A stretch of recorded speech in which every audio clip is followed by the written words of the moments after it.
All right, so this is Jennifer. Jennifer, you've been coming to our church. It's a little over a year and a half. Am I right about that? Yeah, I started coming last year. Last year? Awesome. And bringing you to the point of baptism, right, today. Just tell a little bit about what God's put on your heart, what has brought you to this point in life. Yeah, so as long as I can remember, I've always known Jesus.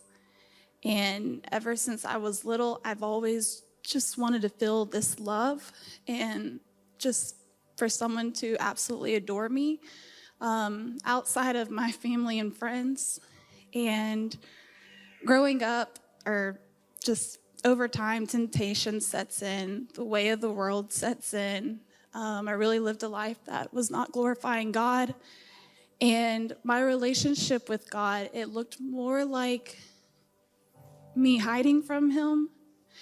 And I stayed in relationships I shouldn't have. I put up with things in relationships I shouldn't have.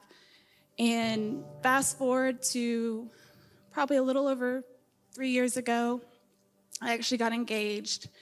And I knew it wasn't right. And shortly after, I got out of it. And it left me just a shell of a human.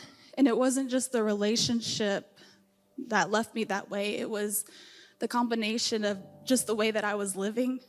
I was completely drained.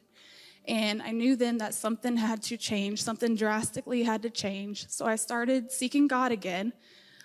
He started healing me, started restoring things that I didn't even know needed to be restored.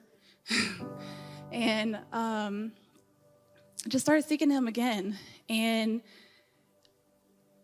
I moved here last year, at the beginning of last year, started coming to Dwelling Place, and I was still dipping my toes in the way of life that I only knew. And I made a vow with God, and I told him, I said, I don't care what I do, I don't care how many times I fall, I will always go to you. I won't hide from you. And let me tell you, when you go to him, even in the midst of your sin, flat in the middle of it, things change, things evolve. And my desires started changing. And last year was just telling you, I was just evolving. And I finally started realizing that the things that I considered freeing, it was not. It held me down. And just truly repented. And then it wasn't really until it was Good Friday.